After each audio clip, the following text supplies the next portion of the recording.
Good evening, everybody, and welcome to the Pullman Police Advisory Committee. Today is Monday, December 12th. I am Stephanie Rink, the chair. We will go through roll call, starting with my left. Barbara Hammond, College Hill Rep. Krista Gross at large. Christina Richardson, WSU student. Melissa Painter, WSU Pullman staff and faculty. Amy Ripley, Military Hill representative. Eric Tetzloff, business. Angie Center, WSU faculty staff. Craig Watt, at large. Carol Dembucki, substitute multicultural. Jake Opgenorth, Chief of Police. And Darby Baldwin. Thank Police. you for introducing Darby. Thank you. All right, our approval of minutes, November 14th. Does anybody have any questions, comments, edits, concerns? I move approval of the minutes. I'll second that. All in favor? Aye. Aye. Any opposed? Great. So we did have two introductions tonight, but one was not able to come, so we do have one. We have our Reserve Officer, Jeff Gordon. Thank you for attending. Would you please come to the podium and tell us a little bit about yourself and what you do and all that good stuff in between? I'm Jeff Gordon. I am the only reserve police officer at the Pullman Police Department. I started 4 years ago when I attended the training academy from the Whitman County Sheriff's Office. It was about an 8-month academy where we trained Tuesday night, Thursday night, and all day Saturday. Ended up with about 230, 240 hours, which isn't as many hours as the normal police academy. But once I graduated from that, and I became a reserve officer with the Pullman Police Department, and went through field training with Pullman Police, basically the same training book, same training program that the officers did. Took me a while to get through that, but once I graduated from that, I'm now a reserve officer, and I have while I'm working at Pullman Police on duty, I have the same authority, powers, or whatever as any police officer. Same uniform, same functions. I work, generally patrol. I like to work a 2-day week because that's what I like to volunteer for. So I usually work Tuesdays and Saturdays on swing shift. That's my preferred shift. And that is I love being a reserve officer. It has, I think, all the good parts of being a police officer without a lot of the bad parts of being a police officer. And we have that discussion a lot with the other officers who ask me what I'm doing there and why would I want to come into work when I don't have to. And I give them a hard time when I say, well, when I get bored, I just go home. I don't have to be here. And I get to come in when I want, pick my shifts. You tend not to see me too much at 4 a.m. When nothing's going on. I also occasionally come in when called if there's a problem where they need extra staff for something specific. But generally speaking, from a job standpoint, I do basically the same thing that the patrol officers do. The reason I wanted to be a reserve officer is I was a federal law enforcement officer for 30 years with the U.S. Treasury Department. I worked on the west side of my final stop was the west side of the state out of the Portland area. I lived up in Vancouver, Washington, and spent 30 years and then retired from that. And being in federal law enforcement, it was kind of a grass is always greener type of situation. I spent 30 years wishing that I was a local cop, and every local cop I ever worked with said, hey, how do I become a federal officer? So when I retired, we ended up having moved around bunches and bunches throughout my career, didn't really have a home. So when my only son decided he was having grandchildren and he was living here in Pullman, and it's a weird feeling when you've always lived where work was and there's no more work to live there, so you can live wherever you want. So we came here to Pullman, and we love it here. Moved out here about 6 years ago, and it just took that long till an academy class came around so I could get in and get the reserve training. So that's kind of my overview of me and why I love working. It's a fun job. and I get all those benefits. I work when I want. I love local law enforcement and as a different job because we can solve a lot of problems, not all of them, but some of them right then. You know, the immediacy of being able to just walk into a situation, try to assess it, and a lot of times we can fix it or at least put a Band-Aid on it for right then, and that's our job, and walk away. It's always different, it's unplanned, it's stressful, exciting, boring, all those things at once, and then you go to the next call, or then you drive around for 2 hours and then go to the next call. So for me, that's completely different from the federal work, which was investigative, planned out, 6 months of investigation before you even talk to the person you're investigating or whatever. It's a different job, and whatever you're doing, you probably think the other job is the better job, right? I will say it was more challenging than I really thought it would be. I thought that I'd be pretty well prepared and, having done law enforcement, could switch over. It was the multitasking that really was the shock. The officers, when you're rolling into this scene with you've got dispatch in your ear telling you what's going on, you're trying to drive, trying to park, you're trying to read your board, you got to call it in, you got to turn your camera on, you got to get out of the car without getting hit, you got to assess everything that's on the situation, and you haven't even dealt with your problem yet. And doing all that, just even on an ordinary traffic stop, getting your lights on, getting the car in park, remembering to lock the door so somebody doesn't steal it while you're up someplace else, all those things are harder than it looks. And I was amazed when I rode with people and saw how seamlessly they did it. And repetition is for me, the only way to have gotten that done. And it's fun and it's exciting, but it's definitely more challenging than it looks when every time we add something on, even if it's just remembering to turn the cameras on, which is a big thing. And now if you don't turn your camera on, the suspicion is that you're up to something. But remembering to do that is with everything else that's going on, is a challenge just with everything else. So I guess that's my spiel. Got questions or whatever? Yeah, Krista.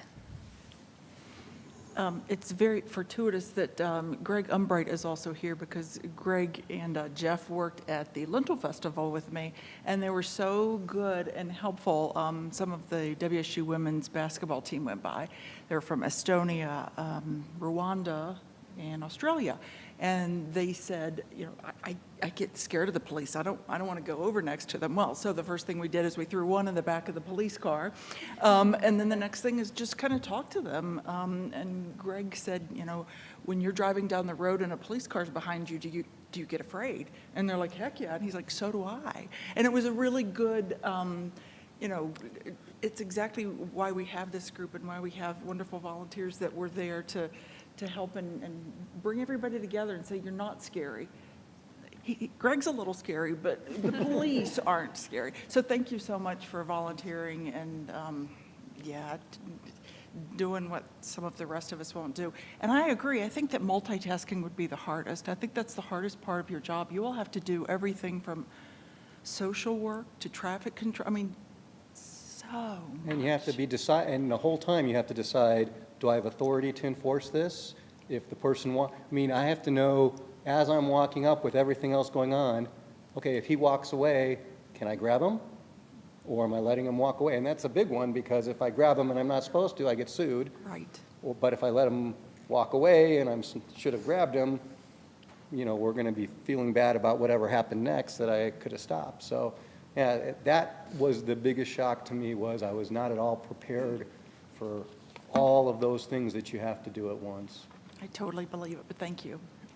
Clarification. So by volunteering, you're not paid. I assume you're somehow covered by liability of the city, if that's the case, or? I hope I'm covered, but no, I do not get paid. That is the downside of being the volunteer and being the reserve, is that we're prohibited.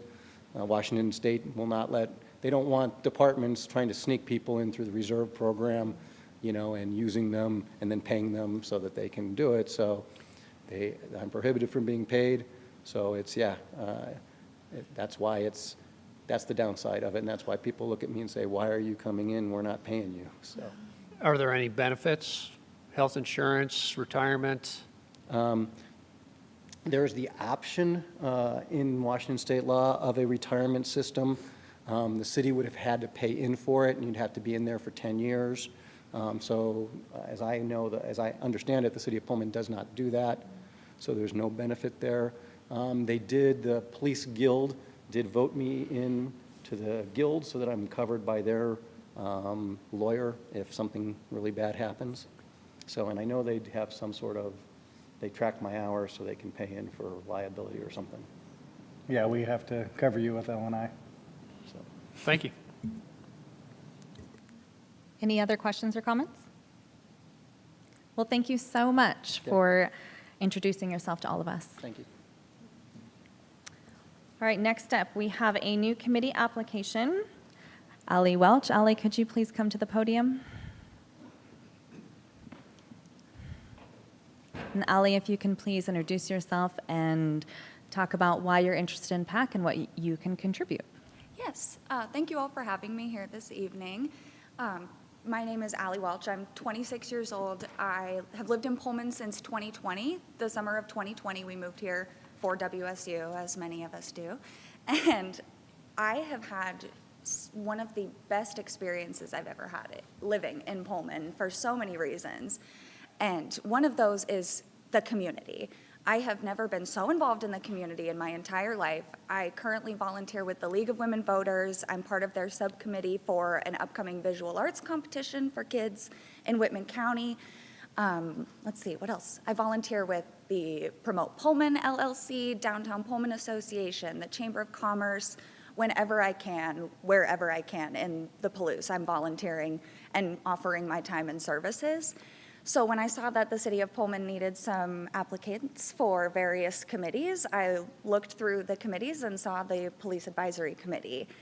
And right after I graduated from high school, I lived in the Phoenix metropolis area of Arizona, and that instilled a large fear at 17 years old of the police due to some very unfortunate experiences with some traffic stops and various needs for the police that they just were not willing to provide at that time.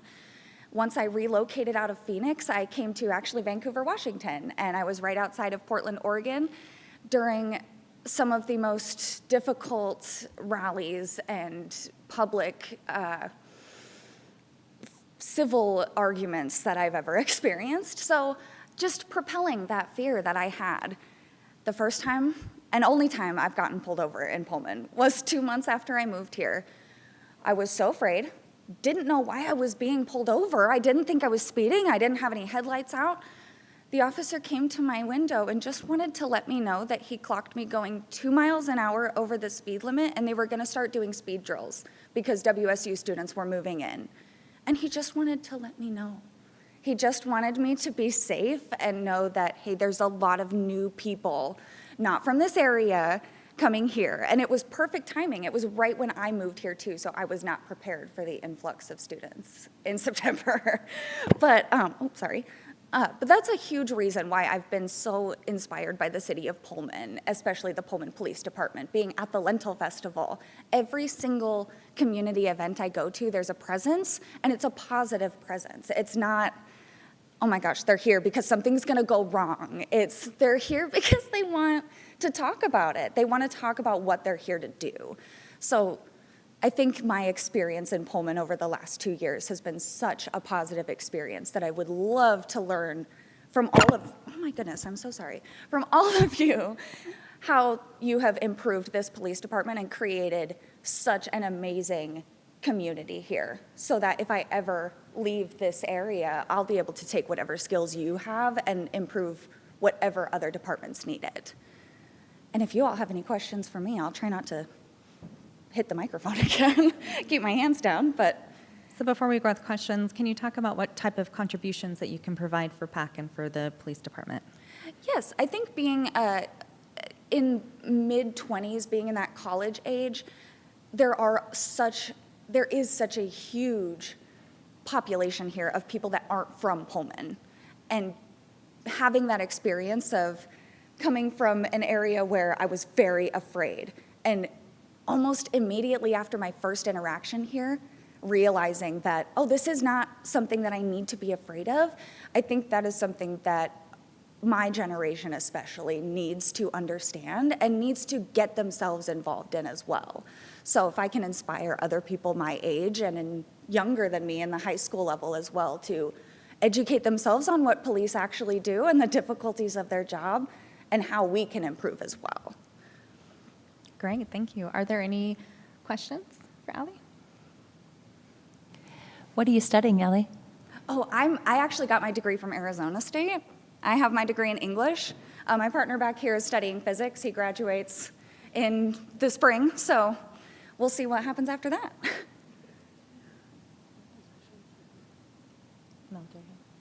Anything else?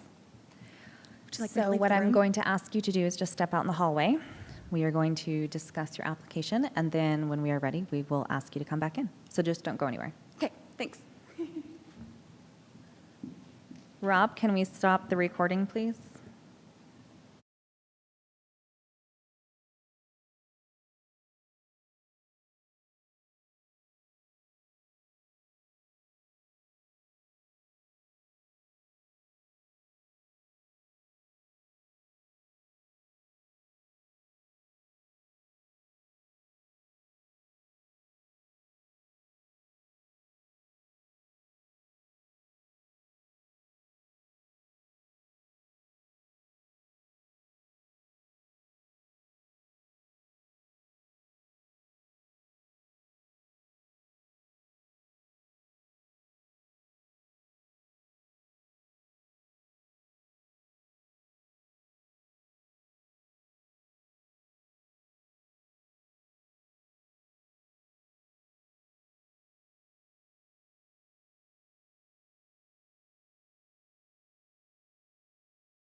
Yes, so congratulations, Allie. You are one of us.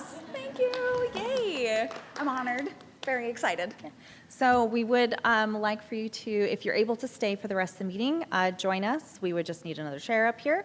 There is. Oh, actually, nope. Come up here. I will need to leave right about 6:30, if that's okay, just to get to a WSU final. Okay. I know, right? I know. I'm so sorry. I suppose. All right. Well, welcome. We are so glad that you're with us. All right. Next, we have Sergeant Umbright going to talk to us about Blue Bridge Alliance.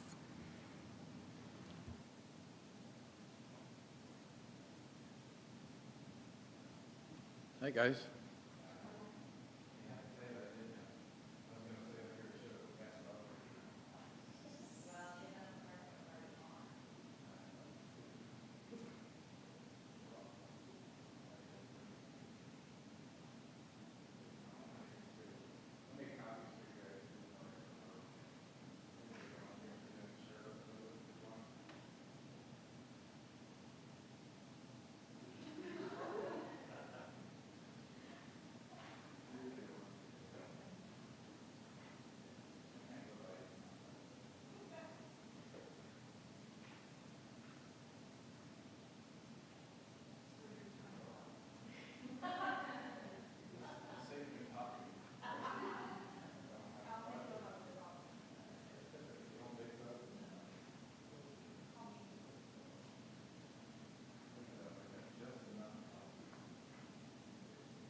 So you guys can hear me okay?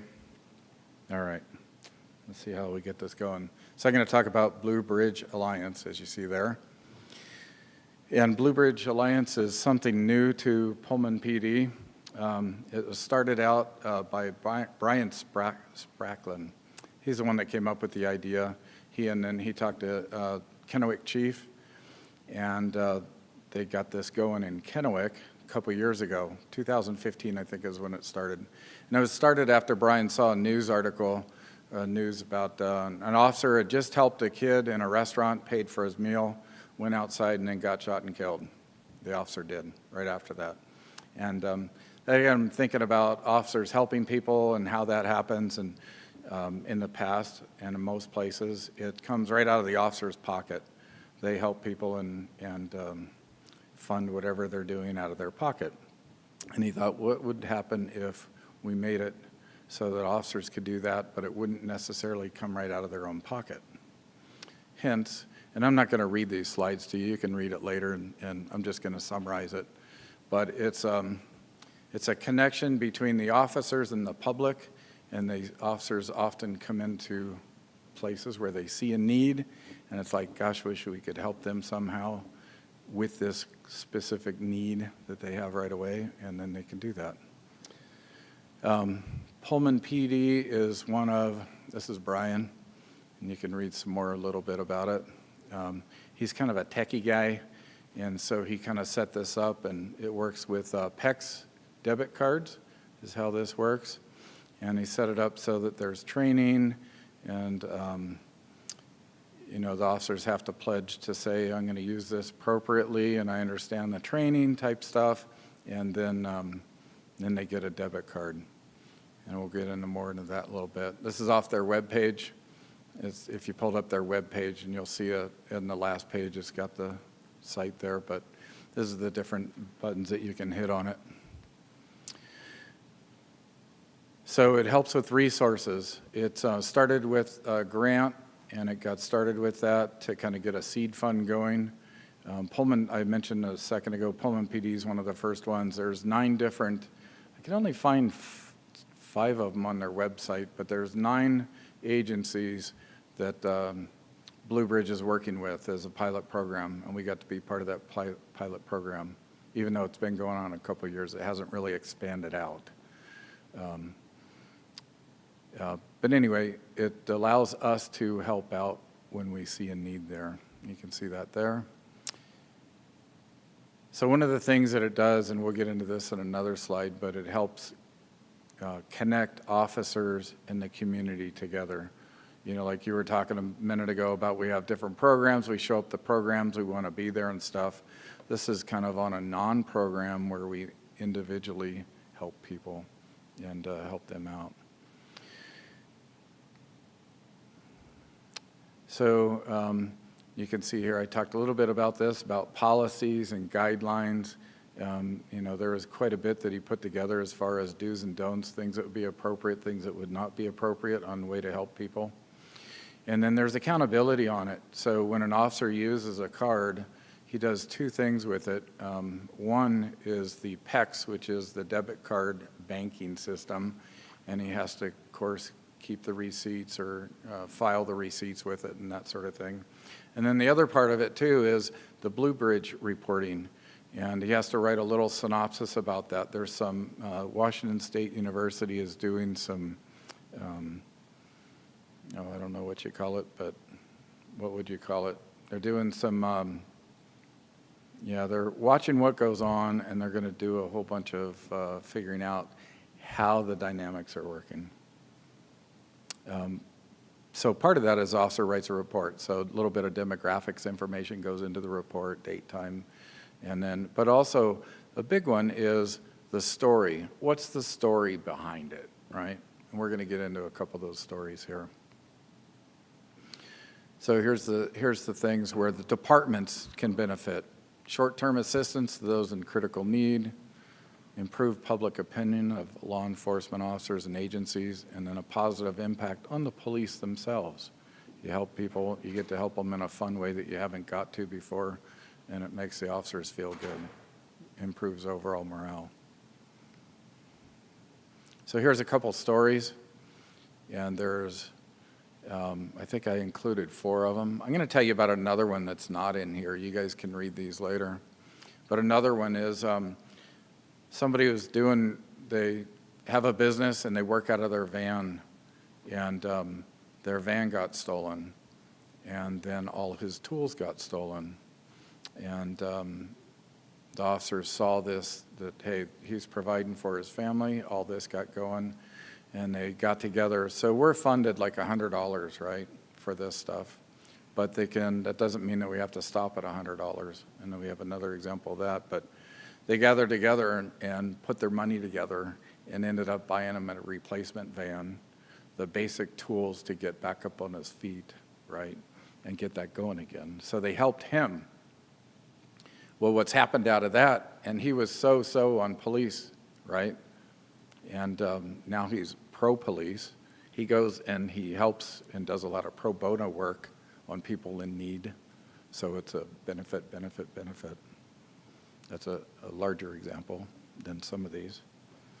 So this one was a homeless guy in Moses Lake. Here's one that just needed a juvenile to help her with her creativity and drawing, but she was in a spot that she didn't have any funds to do that. Kind of felt alone in this family. This one was a suicidal subject, and they ultimately helped the grandmother get gas to be able to come and get the kids instead of them going to CPS. These are 2 that we've had here. Had a mom stop for a DUI, had kids in the car. Of course, we can't do that. There wasn't anybody to get the kids, so we had to do CPS. But in the meantime, this is at midnight with some kids at a gas station. And so it's like, all right, let's get them some food and stuff and help them through that.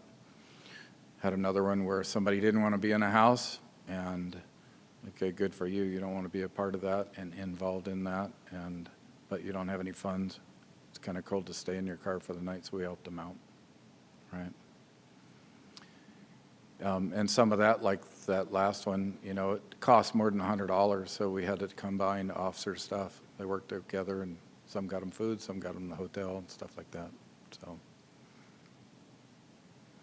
So here's a little bit about Blue Bridge and how it works. The 501c3. And there's different ways to contribute, large or small. And if you go to their website, we'll get to that in a sec. This is for members, community members, how they can help. And we're going to be doing some advertising, social media stuff here pretty soon, as far as if you would like to help the police, if you would like to donate to your community, here's a good way to do that. So you can read up on that. And then there's the website, Blue Bridge Alliance. Go to that, and you can donate individually or in large amounts either way. So that's something that's a new program that we have here in Pullman. And we have probably 16, well, we don't have 16. We got 10 cards issued to people, $100 for that. And we have about another 15 that we're going to be giving out. So as soon as I get the training from the officers back to me saying I did the training, yeah. So it's an ongoing thing. So what kind of questions do you guys have? I got to have at least six. I got to have at least 6 questions. Oh, I'll have 6 for you. You knew that I would have a question. You mentioned that you'll be posting on social media. Is that just for donations, or can community members refer someone in need, or is the funds only associated with officer-initiated needs? So it'll be an officer-initiated needs, but this will be the social media, as in we have this looking for funding. Yeah. Yep. Any other questions? So the funding, though, goes to the alliance itself and then is redistributed to the participating agencies? Or it would It go? can be done either way. You can either donate that's just what to you Blue meant. Bridge, but Okay. if you go to Blue Bridge, you'll see Pullman PD on there. Okay. And you can actually go right to Pullman PD and the funds would come to us. Okay, that's Yeah. important, okay. So you can donate right back to your community. Yep. And another way too, besides doing that is, if somebody comes into the front desk and says, I want to donate to this, right? We have a way to do that. We actually haven't utilized that yet. So all the particulars I'm not sure of, but I know that there's a way that we do that. It's all accounted for and it all gets to that same fund. But this is the much easier way. Yeah, yeah. Do you have any goals for this program for your department? Yeah, I would like to see it used often by the officers, and so that we have a lot of success stories. And so far, it's, just getting up and going, and so we don't have a lot of those yet. We have to rely on the success stories from regionally and that sort of thing, but we have 2 of them now so far, and I'd like to have a whole slew of them by this time next year. And is this something that you are tracking and going to be having metrics on and providing into your annual report? Yeah, and we could do that, and I am keeping those metrics. Besides the PECs and besides the Blue Bridge report, I'm keeping track of it too, so that we can do those. Yep. And so besides social media, how else will you be informing the community about this program for people in need?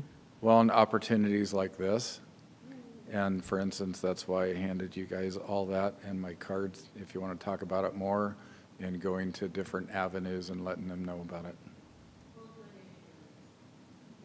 News And what? release is great. What's it? All right, wonderful. Any other questions or comments for Sergeant Umbright? That was only 4. We got 2 more to go. You said that there was $100 on it for like a given incident.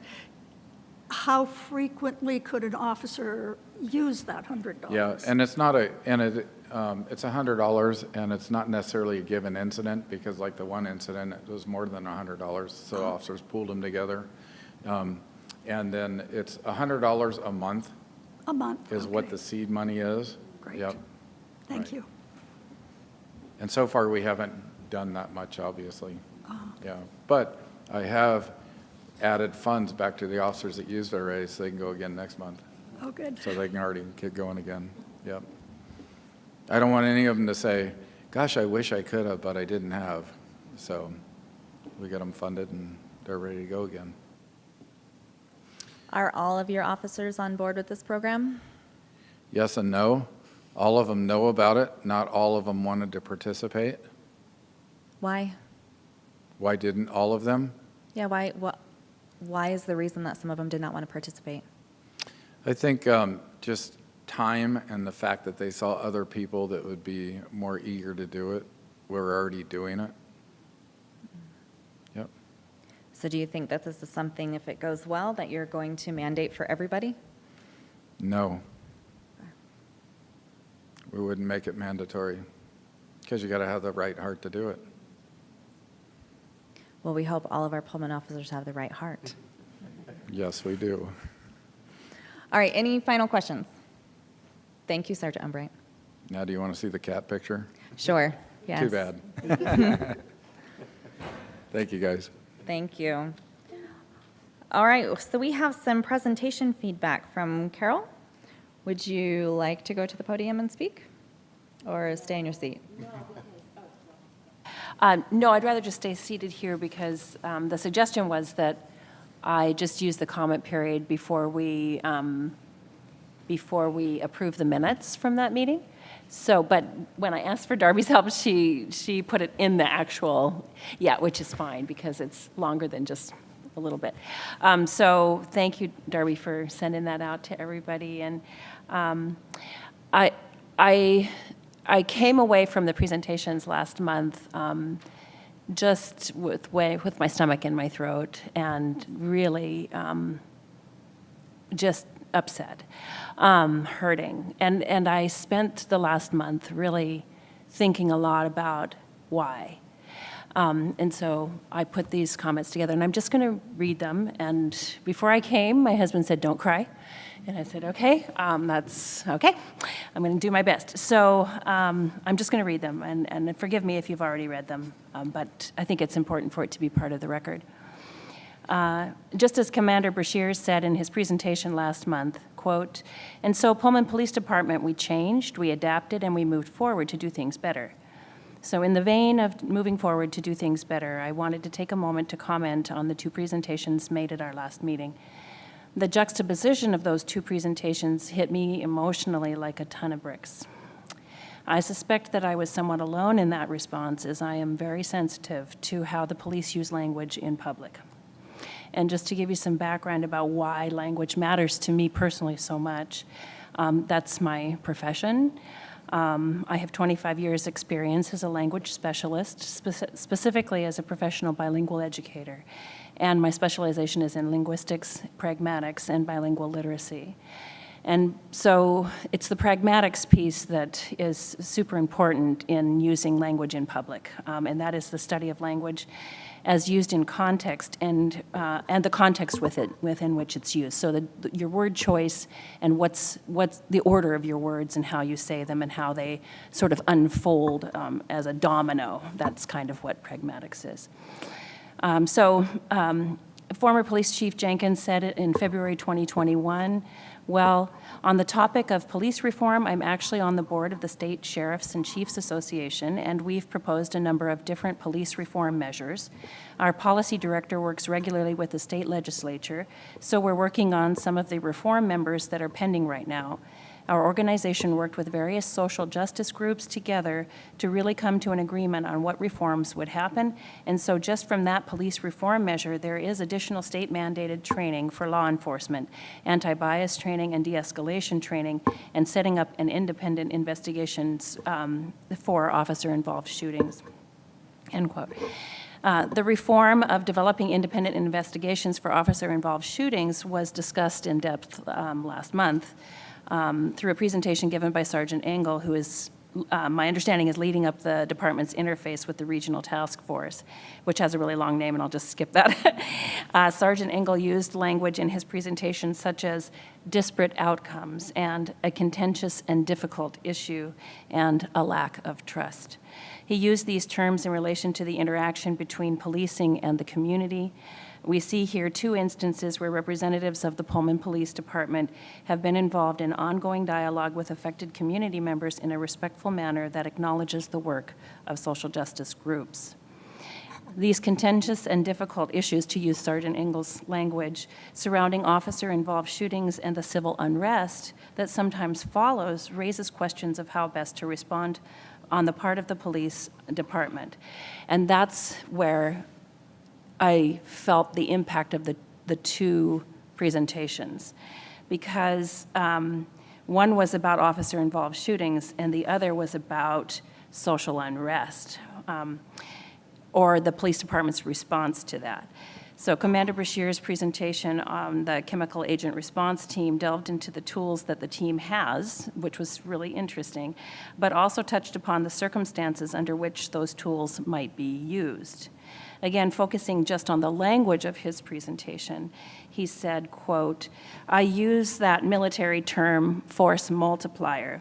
They are so dedicated for whatever cause they're rioting for. Of the very dedicated people who are involved in certain groups that are classified as domestic terrorists now, you know, Antifa and groups like this, they think of themselves as coming to do battle with the police. We've deployed, if you recall, during some of the protests that occurred for Black Lives Matter, it came to Pullman Police Department and they protested there. It was peaceful. We didn't know their intentions," end quote. And those were not said in one sentence, right? So I'm pulling out language as the presentation is going on. I did go back and transcribe the comments. The last portion quoted from the CART presentation was referring to a march on June 12th of 2020, organized by an ad hoc group called Palouse in support of Black Lives Matters. This group used language like this to describe their march: demonstration, march, sidewalk protest, make our voices heard, We're also here to come together as a community and, just to kind of start that momentum to get these social changes we want. On the other hand, here is how former Chief Jenkins referred to the very same group in a memo to city employees the day before the march on June 11th, 2020. Quote, "Initially, protest leadership was working with us to facilitate a peaceful event. However, due to some volatility in the makeup of the group, the initial leader has stepped down. We are still hopeful for a peaceful protest, but we are preparing to have enough law enforcement resources to protect City Hall and the police department and, if needed, downtown. I recommend that all staff working in the City Hall plan to leave the area by 5 p.m. the day of the march." The CART presentation reinforced the chief's prior statement over 2 years later in a similar manner, so making a connection between that memo that was written to city employees and 2 years later, the CART presentation. Quote, "So our CART team was in the police department fully geared up and ready to go, but they never saw them. They didn't know they were there. We weren't trying to intimidate them or quell their free speech rights, but hope for the best, plan for the worst." Without going into great detail about the events of June 11th and 12th of 2020, what I believe is important for our committee and the Pullman Police Department is that we take this opportunity to actively listen to this feedback that language choice matters. Drawing false connections between political hyperbole and inflammatory terms to peaceful marchers is not appropriate and should be avoided if at all possible. Thank you so much for your time and allowing me to share these thoughts. For a more detailed commentary, it was also included in what was sent by Darby previously. And the hyperlinks to the video recordings where some of these comments were made and to newspaper articles about the memo that the chief wrote, they're also in the longer comments. And I will say that in regard to that memo, the change in the leadership of this ad hoc group was from a white woman who had conducted marches before and understood the process of working with the city to get the proper permissions and that kind of thing. To the group itself decided that because it was a march for Black Lives, in support of Black Lives Matters, that they should lead with minority voices. So the white woman stepped not down, but beside, and a black man stepped up. And that is important information to understand the memo and the wording of the memo.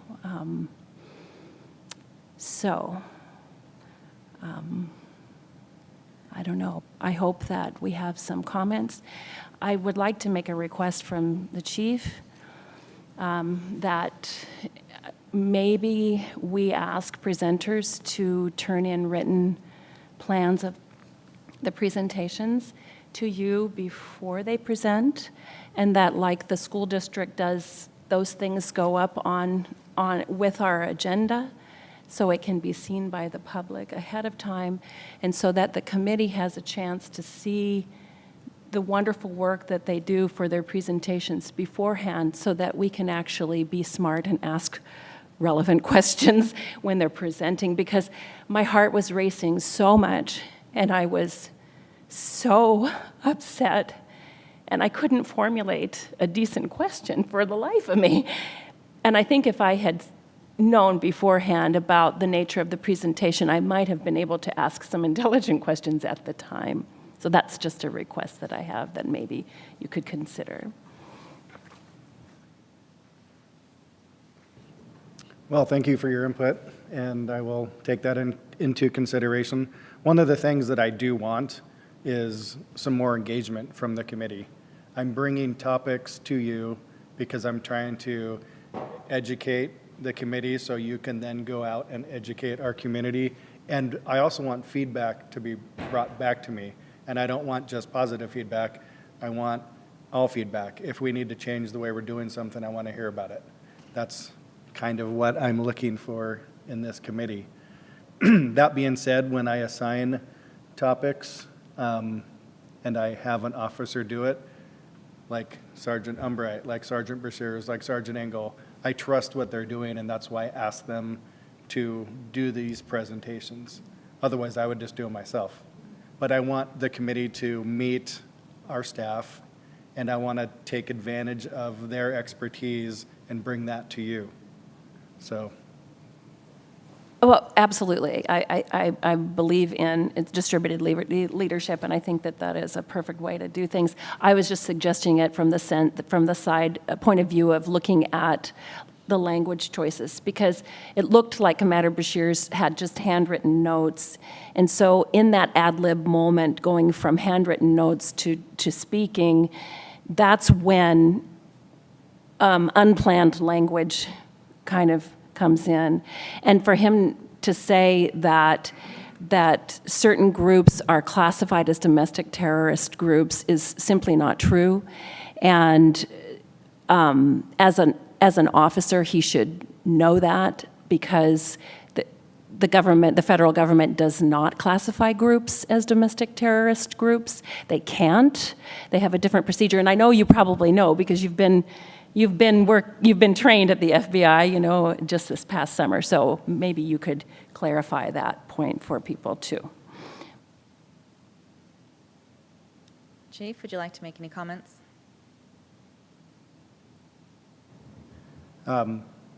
Anyway, I appreciate your feedback. Word choice does matter, and at the same time, when we are coming to this group to present, we also are trying to be presenting in a way that it's not like we're talking to the media, for example. I know this is a public meeting, but we want to present to you really how and why we're doing the things we are doing. And so maybe we're not as guarded in our speech and maybe get too, I guess, comfortable. And I know that Sergeant Brashears didn't prepare a PowerPoint. He pretty much presented just as he walked in, and he just started presenting. He's done the presentation before. He knows what he's talking about. He didn't have to prepare anything, so. Yes, Melissa? I just want to say I appreciate you bringing this up. I also felt a little turned off after some of the language was mentioned. I participated in the Black Lives Matter rally. It was very peaceful. I think the initial thing that kind of turned me off and very much changed my attitude to the rest of his presentation, because I felt a sense of bias when he did call Antifa a terrorist organization, which I was like, it kind of just really caught me off guard at first, and then I was kind of like, did that really just happen? So I appreciate you saying something. Yes, Krista? Yes, Carol, gosh, you're such a strong woman. I agree. I heard it and was immediately on guard, but I don't know how many of you read Carol's full statement. It's very well done, and I want to point out one specific part where she was talking about how his terminology indicated a bias, but I want to be clear, I don't believe the word choice was intended to demonstrate bias, nor do I believe that the presenter himself is biased. I think that's really important and very kind, but it does make me concerned what you said, that here we're safe and we're comfortable. We are still the public, and even if I were in his family, if he said something like that to me, I would hope that I would clarify for him, like Carol said, who should know what Antifa is and what it isn't, and what a domestic terrorist is. So the other thing that I was thinking is, I know when Sergeant Brashears gave that presentation, I hadn't heard his presentation that he was going to give. He didn't run it by me. But I heard some certain things that I thought, and I looked at the audience to see if there was any reaction. I didn't see any, and then even more so, I didn't get any questions afterwards. So I thought, oh, I guess you understood and didn't have any questions. So once again, I understand sometimes you need to let it soak in. But at the same time, if we have a presenter that's presenting something and you're questioning it, please ask. So that's why I would like presentations to be up on, available to ourselves in advance and to the public, much like the school board does, because I believe in transparency and because I am, like my husband knows, I'm emotional, and so the brain doesn't work fast enough. I went up to Dr. Macon after the meeting and said, I couldn't get my questions out. I couldn't formulate them.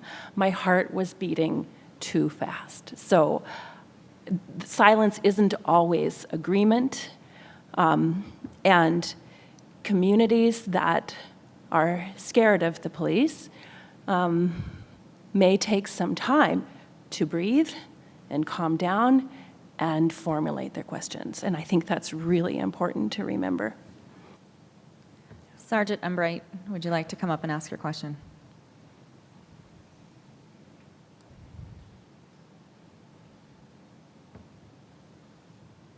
Can you hear me okay?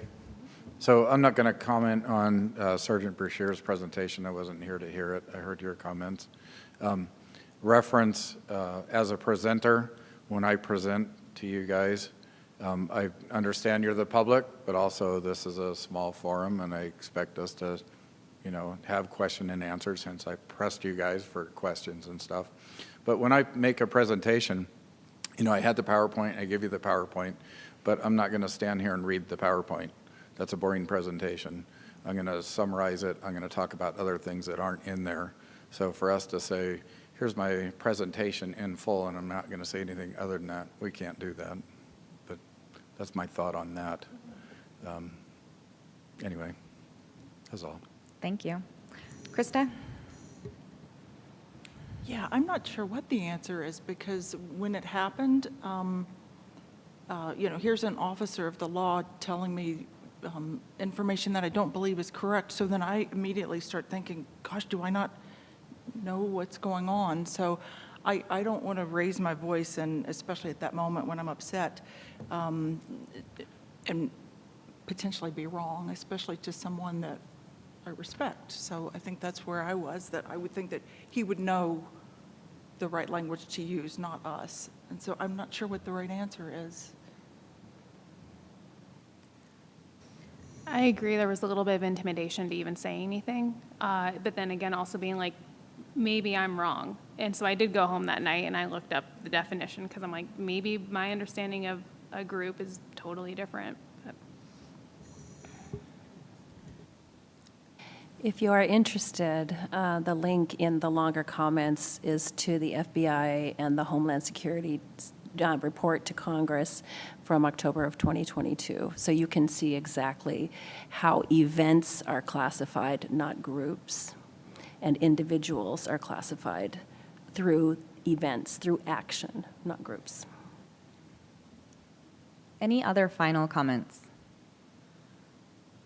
So one of the things that I will say, thank you very much for your letter and what you brought forth. One of the things I will say is I am not in favor of putting presentations online. Yes, we can put PowerPoints online, but the actual written presentation of what they're going to speak of, that can go off the cuff as well. And not only just police, but I have seen many presenters speak incorrectly, whether they could be nervous or something was on their mind of different things, that not everybody speaks 100% accuracy whenever they present. And I have seen that many times. The other thing is any of us should never feel intimidated to stop a presentation and ask a clarifying question. If you are intimidated, you can always ask me to ask that question, because I will ask it. But we should never feel intimidated being on this committee addressing our chief or any of our police department employees about anything that they're saying or doing. And so if you are intimidated, or if you have questions that you would like addressed, and if you are not comfortable speaking up, please let me know and I will do that on your behalf. There are some comments in here that I would just like to point out that what Chief Jenkins sent, the memo, was actually for the city department heads, and it was not for the entire city employees. So that was leaked unintentionally by anything, and so it was not meant for any type of harm coming from anybody. It was just a notification to the city department heads. Also, one of the things that you talked about was the statement of hope for the best and plan for the worst. That was something that you did not necessarily like, that word choice. That is something on risk management planning, and so in any type of, whether it's police, hospital, my project work, is we always hope for the best and we always have to plan for the worst and anything in between.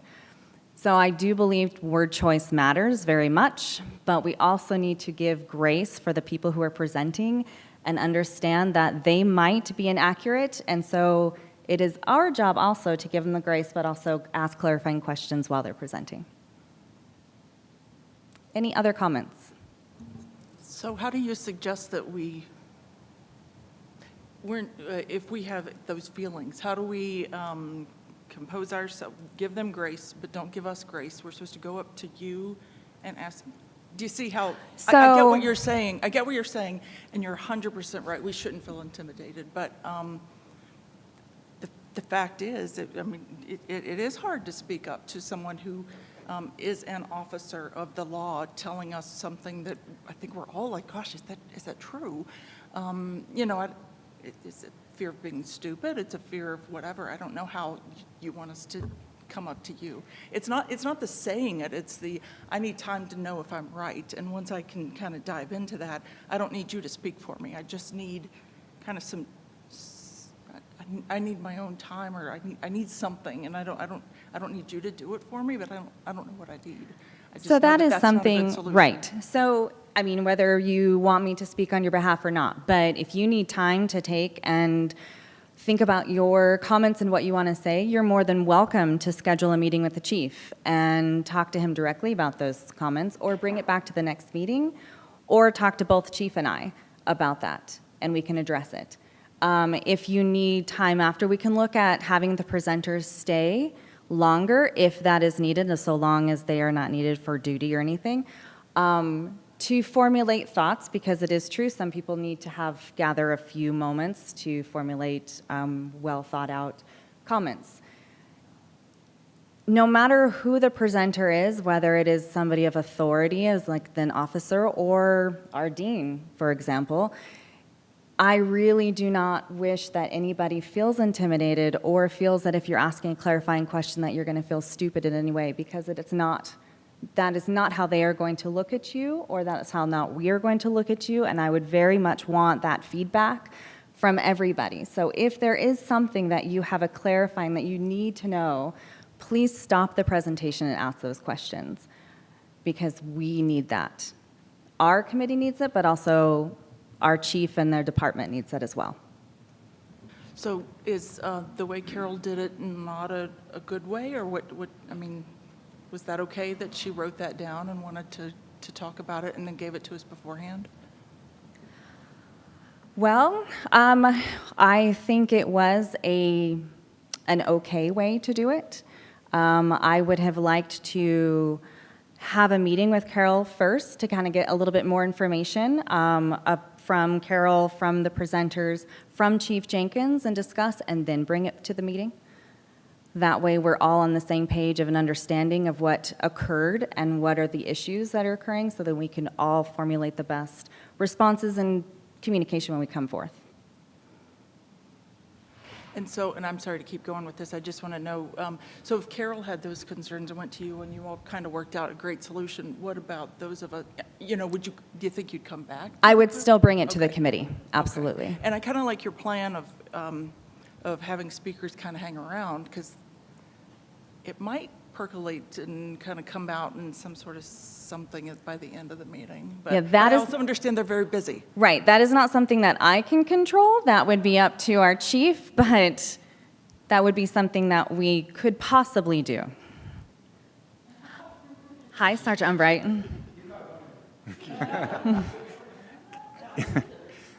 I'd like to add another 2 bits. Oh, okay.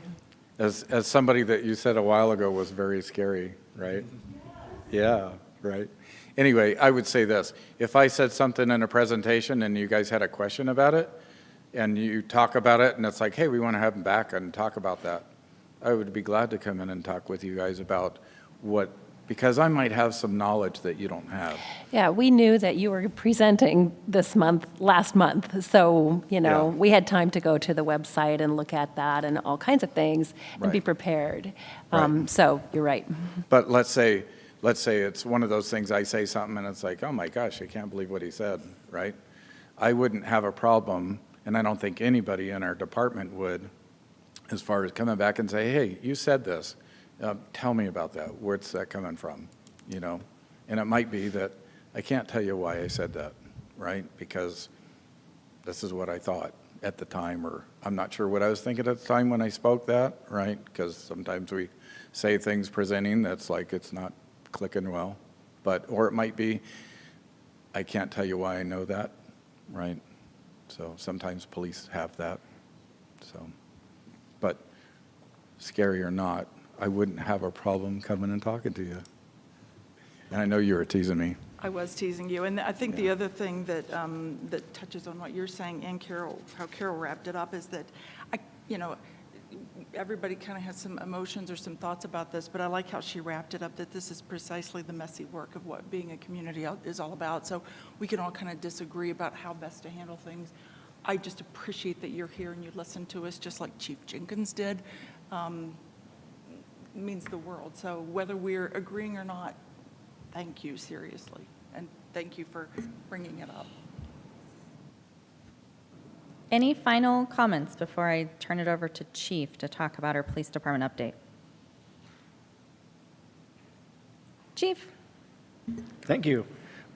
All right, so I'm going to go right from there into like what you're talking about. As far as I'm concerned, this committee, for me, is to provide me some information about our community. So I want feedback. I don't want anybody to feel intimidated that they can't approach me with anything. And I want to hear the good and the bad. Yes, I want to hear what we're doing amazing so we can continue doing amazing things. But if we're not doing something right, I want to hear that too.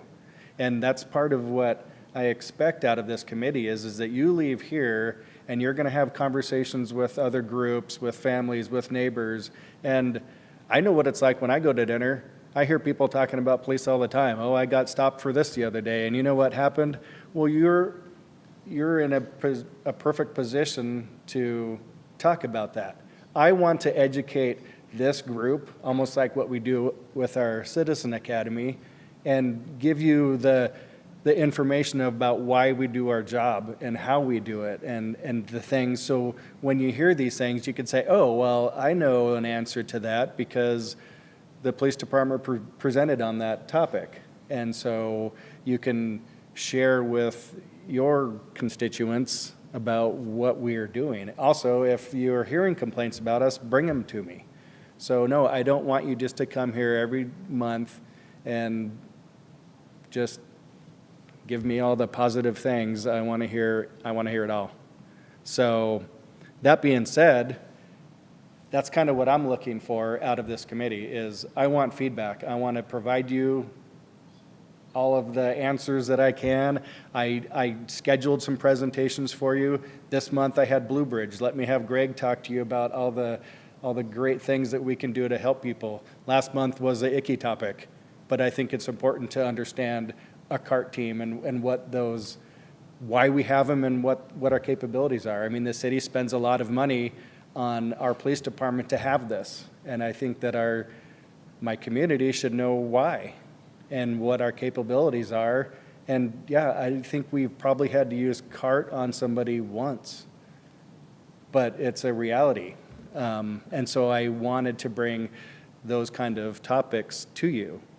That being said, if there's any topic that you want discussed, presented on, whatever, just let me know. I have a list of topics that we've covered in 2022, and I have some topics that are floating around in my head. Next month, I want to give you all an update on 2022, the good, the bad, and the ugly, complaints that we received, use of forces that we've had, awards that we've given, but just a kind of a very transparent update on what's been going on with the police department.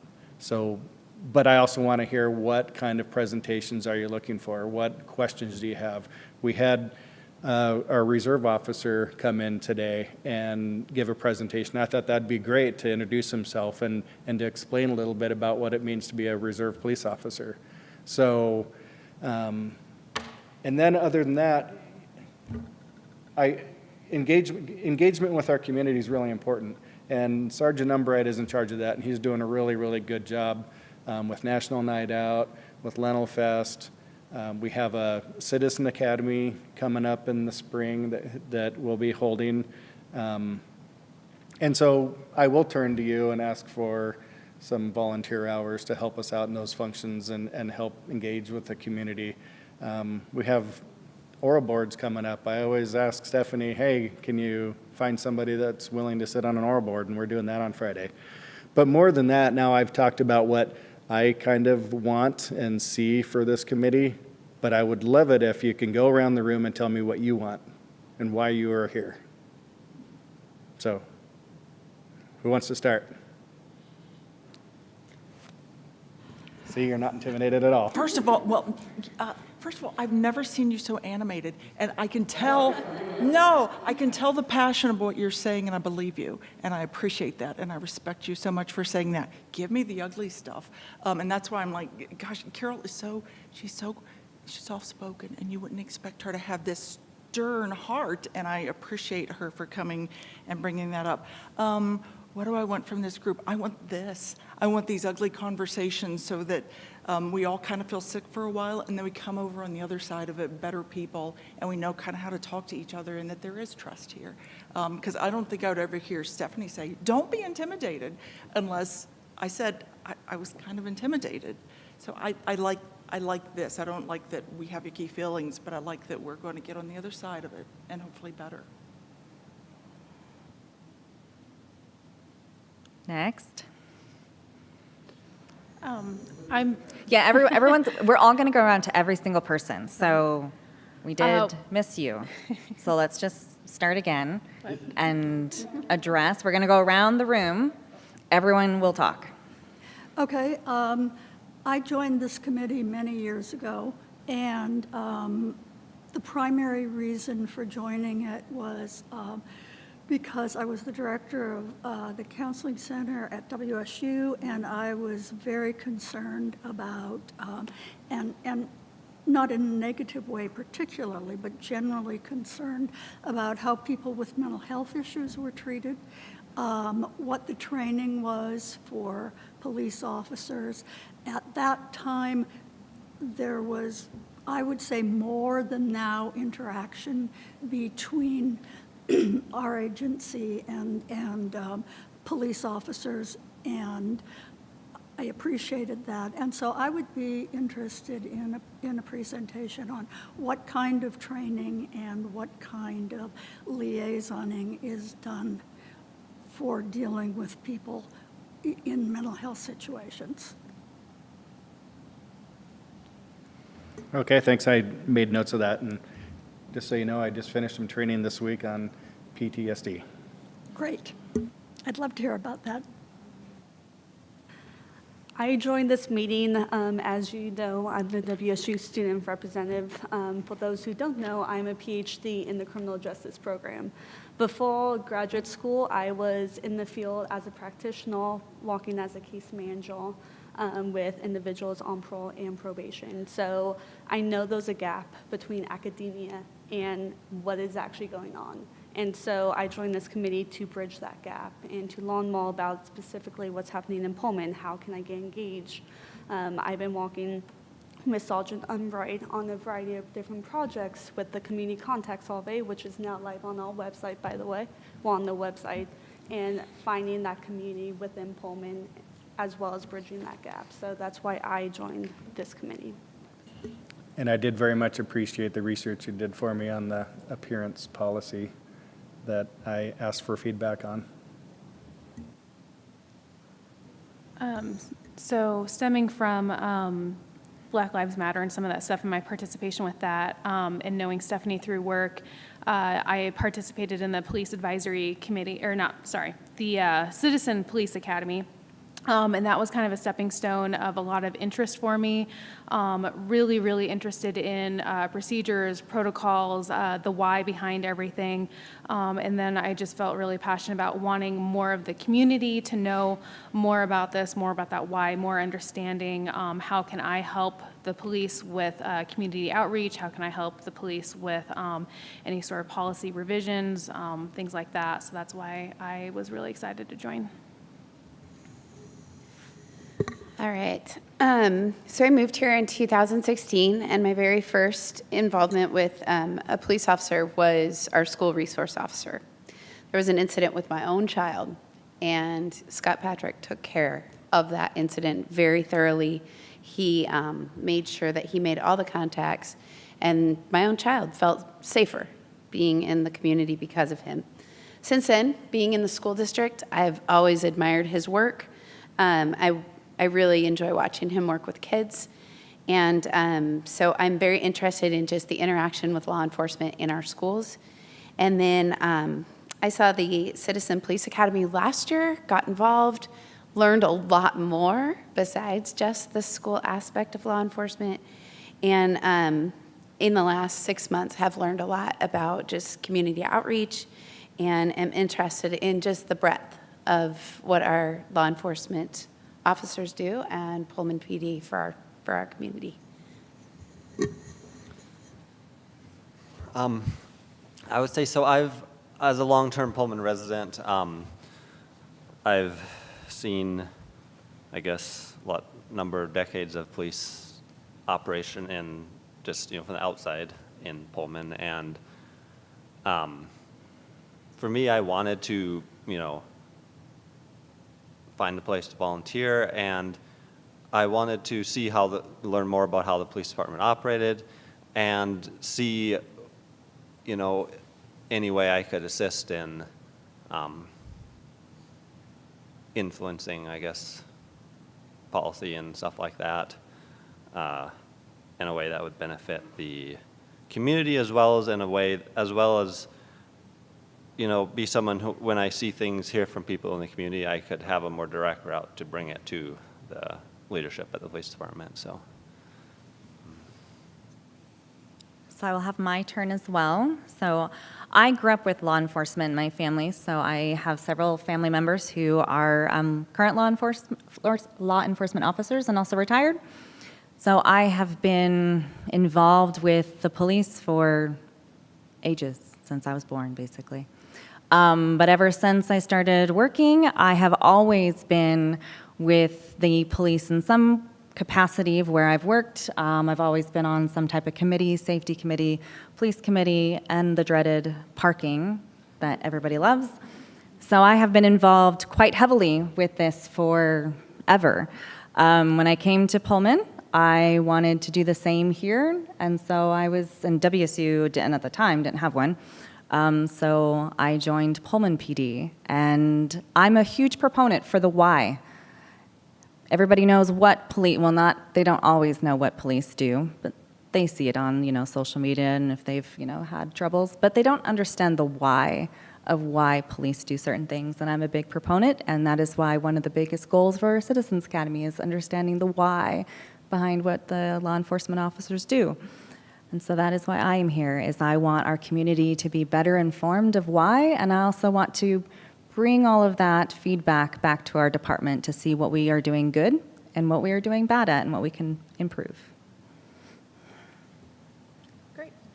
As the WSU representative, I'm just cognizant of the fact that WSU is a city within a city, and we have our own police and safety and fire and whatnot associated with WSU. But there's obviously quite the crossover between what happens on campus, what happens off campus, and the population that migrates between the two. So my rationale for being on the committee was just to help facilitate that conversation between what's happening at WSU, what's happening at Pullman, what I'm kind of seeing as a faculty and staff member, since I'm in some upper leadership positions at WSU too, and just keeping that line of communication really open so that we can all work together, since we're just a blended community.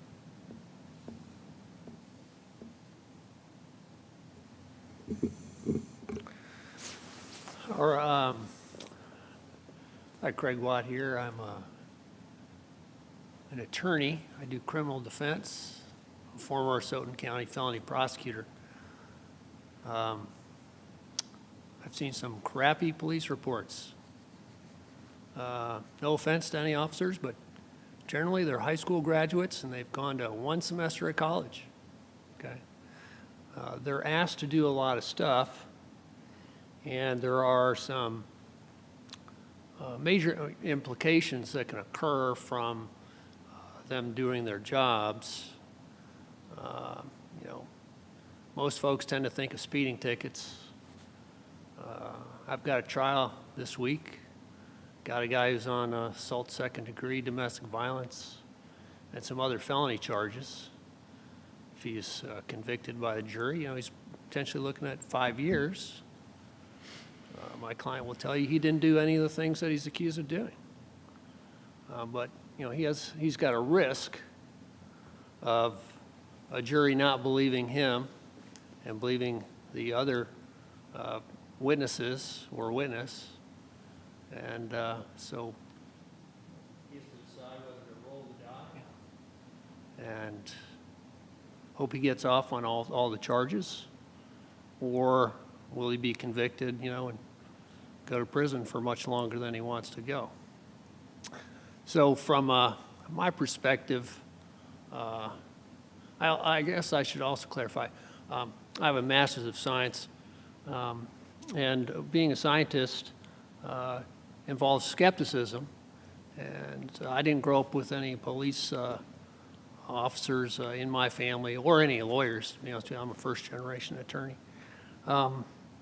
So I tend to be skeptical. My parents are both scientists, and you know that's part of being a scientist, is to be skeptical of what you think might occur and determine through hypothesis and testing what actually is occurring.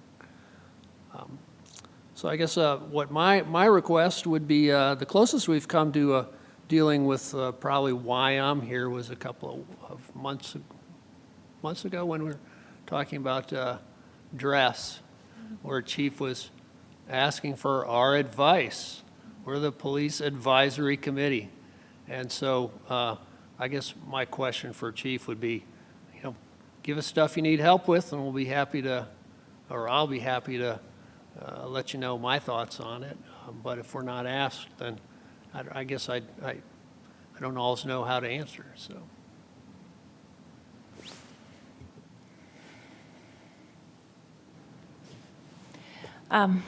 I belong to a committee, it's an ad hoc committee, you know, just a bunch of people who are interested in social justice, and it's called Palouse Core. It was Council on Racial Equity, and we were asked by some parents within the Pullman School District community to have a listening circle last night. So there were about 15, 20 people together in person and over Zoom to listen to minority parents whose children have been bullied and harassed, and asking our group to help find some solutions. So listening to stories and incidents involving, you know, little kids, 8-year-olds, and you know, so on. We focused on elementary school, and we're going to focus on middle and high school in a future date. So that's, you know, being in a position to be able to listen to other people's experiences of systems that not everybody experiences the same way, made me want to get involved in this committee, to be able to share and to look for solutions so that everyone is heard and everyone feels safe. And I really believe in this community, and I really believe that honesty is the way to go. And so I appreciate the opportunity to talk and to share and to take the time to listen, because people are hurting and they're afraid to speak up. So I am an ally, and I believe in that, And I believe in this group, and I believe in the Pullman Police Department very much, very much. Yeah. Well, thank you for all that. I know we're running short on time. I will say, though, that I heard all of you, and I made some notes, and yes, I might be asking for more. We are going to revise our policies. I've already ran the appearance policy by you and got some great feedback.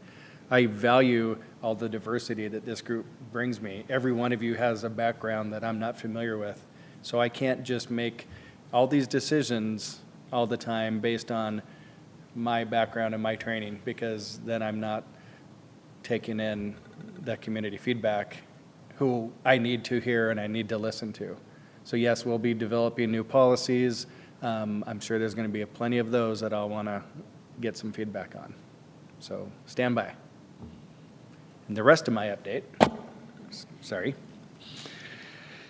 I'm just going to go through it real quick. On December 16th, we're hiring a new police officer, Bronte Vetter. She has a master's degree in criminal justice. She's always wanted to be a police officer, and she's finally getting her opportunity, so she'll be a brand-new hire for us on December 16th, and hopefully going to the Basic Law Enforcement Academy in February. We're expecting, and I made a offer for another new officer to start on December 31st. We're still waiting on when we can get that person into the academy. We'll probably do a swearing in on like February 3rd. We have one officer candidate that's in backgrounds. Everything's looking great. The problem is right now with the Basic Law Enforcement Academy, if you look online and see their calendar and how full it is, there's not even an opening for a class until June right now. So it's just kind of a mess right now in the state trying to get officers hired and trained. But we're doing the best we can. The state has authorized satellite training locations instead of requiring it just in Burien or to a year in Spokane. I've heard there might be one opening up in Everett or in Snohomish County. There might be one in Tri-Cities. Unfortunately, in my opinion, if they open one in Snohomish County or Everett PD does it, it's probably because they want to train their officers. And so maybe that'll free up Burien, and maybe I'll get some space into Burien Academy, but I probably won't get an officer into the Everett Academy because they need to train their own people. So anyway, that's just reality. But we're doing well on hiring.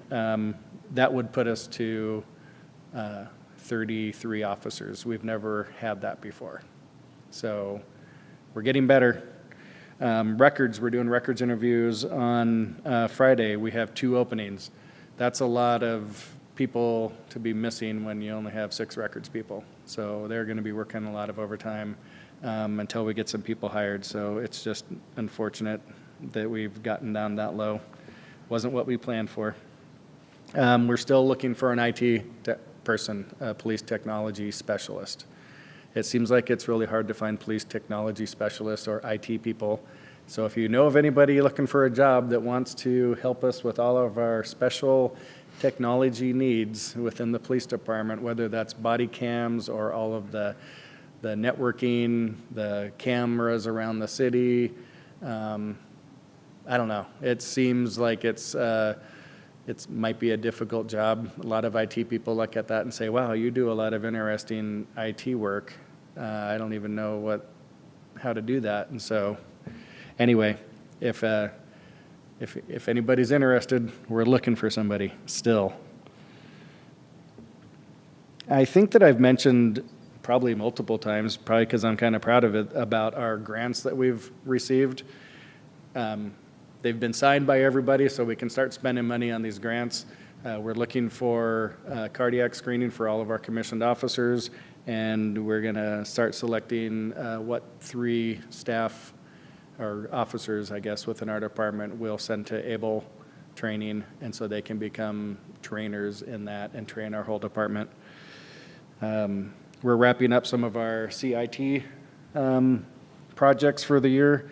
One of them is a radio study because our portable radios don't work very well around the city in a lot of spots. There's a lot of holes in our coverage. That's not good. So actually Sergeant Umbright's been working with these studies. We've had a radio technician expert come in to try and let us know what we can do to fix our radio system. It's just kind of a mess, so hopefully we'll get it all sorted out and it'll work a lot better. The other one is a facility needs assessment. As you probably have noticed, our department is small and we've very much outgrown it.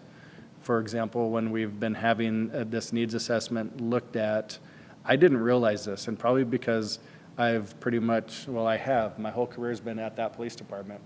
So you get used to your surroundings and you don't realize maybe how you're outgrowing it until somebody points it out. Like the detective's office, when they had 4 people in one office that was designed for 1 or 2 people. And it's like, oh, this is how we've always been here.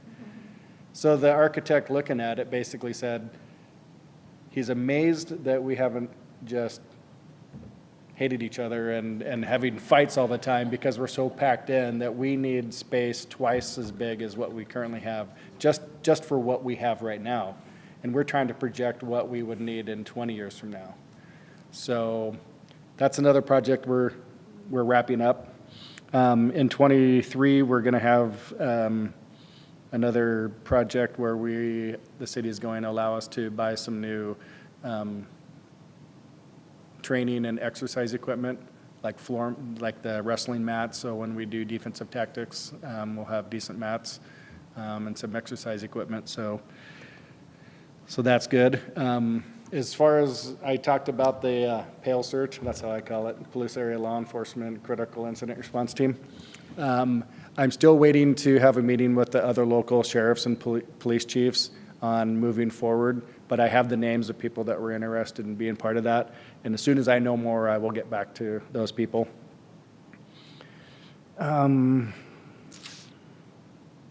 I think that's all I really have. Oh, TJ Cornish, our detective, just got back from Alabama. He had 2 weeks of training in there in computer forensics and evidence recovery. So he said that was amazing training. And anyway, I think that's all I have to report at this time. But I would love it if you ask any questions, and I'm here for you. We have less than 2 minutes. Does anybody have any questions? Comments? Can you tell us any interaction you have with Moscow Police Department over that whole mess, or are you all pretty much just keeping Pullman safe? We're here to keep Pullman safe. I can't share any details of the investigation, but I have made it clear to Moscow Police Department that anything they need from us, we're here and they just have to ask, and we're ready and willing to help. Thank you, Chief. Does anybody have any constituencies report that you would like to speak of? I have a question, and I'm not sure if it's for Pullman Police Department or Moscow Police Department or City of Pullman, but I've had a few people mention the crosswalks on Stadium Way that like blink. Those are nice. The ones that don't blink aren't very nice. So can we get more that blink? Who do we talk to about that? And then also it was advised to get, in thinking of safety and some of the safety things they've been doing on Center Street near where I live, having raised crosswalks. So that encourages vehicles to slow down, because I'll tell you, people are going 30 in the 20. So my 2 pieces from WSU Pullman area. Well, the blinking crosswalks, I forget what those are called. They have a name to them. That's something that goes through Public Works.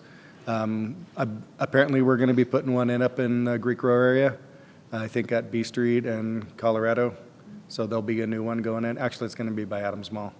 The raised sidewalks or the raised crosswalks, that's what they're talking about doing downtown with revitalizing downtown. They're going to make that whole intersection of Daniel and Main Street a table to keep people from, actually, it's just to calm the traffic and slow people down. Thank you. Anybody else? All right. I'm sorry our public comment is closed since we are past our time. Our next meeting is January 9th And I hope everybody has very happy holidays and stay safe and warm, since this will be -6 next week. And enjoy the new year.